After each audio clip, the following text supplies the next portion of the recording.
And yes, it is starting to be rolled out because of the MPM of Ateneo. We have 2 mayors that attended the MPM, at saka we have a city's vice mayor and councilors and other agency leaders. So they are now starting to roll it out. And we are pushing it through the Nueva Ecija to be rolled out in short courses in San Isidro.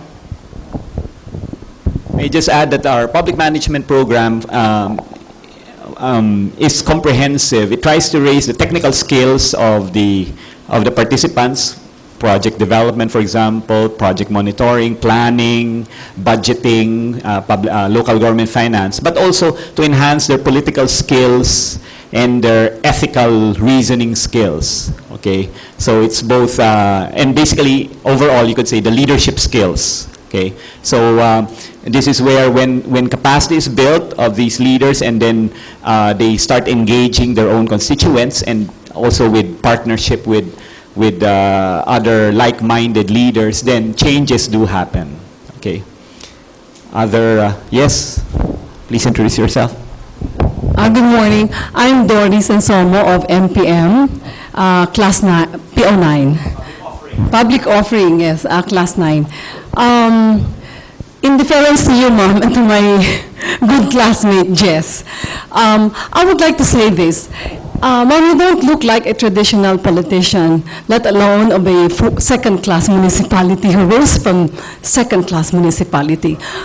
A fifth class, yes. I would even like to say that your demeanor would sit well in the corporate world and in Manila, for that matter.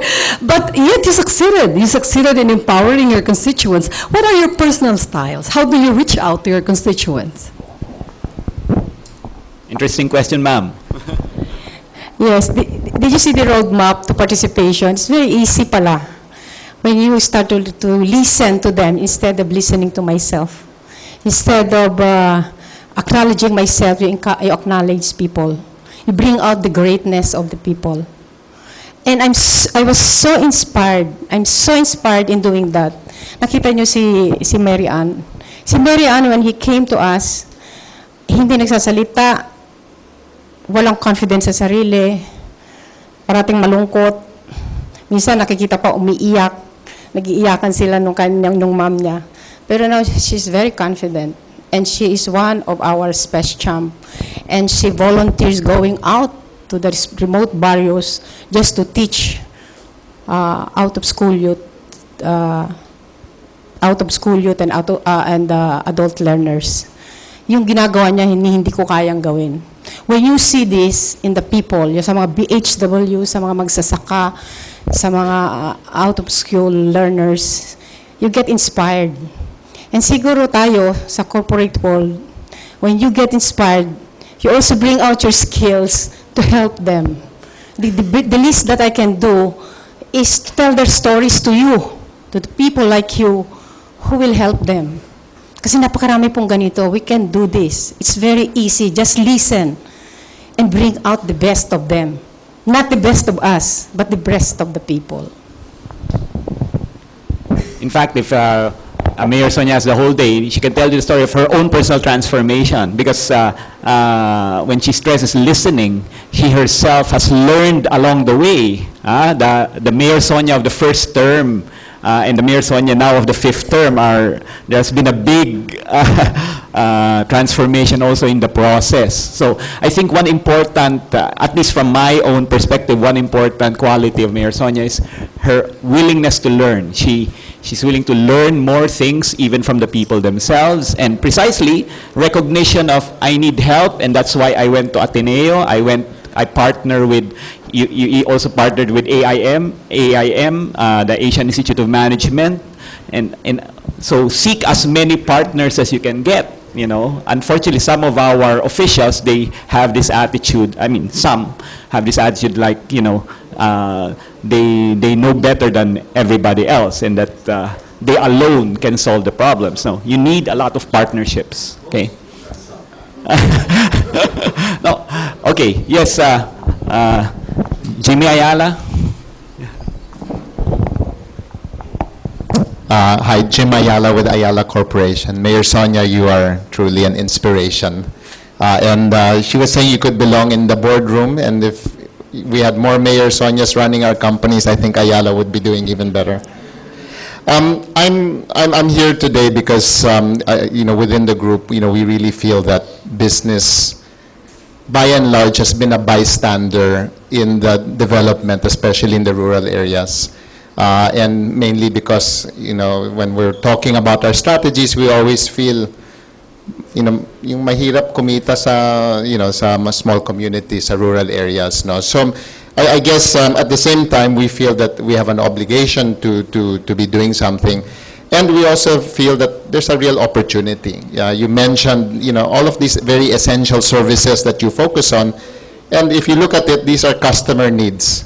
And people have the ability and the desire to pay for these. But somehow we haven't figured out how to work, at that scale. So maybe I have 3 questions related. First would be, what's the formula? When you say how to move the communities, onto that path. I know you explained it in a lot of slides, but if you boil it all down to yung formula, ano yung pinaka secret sauce, secret ingredients of the formula? Number 2, you mentioned a frustration. What is getting in the way of rolling this out, this formula, so that we can scale it up, so that we're able to more quickly reach more people and more communities? And finally, how can business help? What is the way to engage business so that instead of just providing charity, right, that we're actually putting investment, so that it starts to really pull in the money, the resources that you need to really do this in a large scale? So it's a long question, but I'm very interested in your answers. Dalawa po yung nakita ko. First is that engaging the local government is a collaborative effort.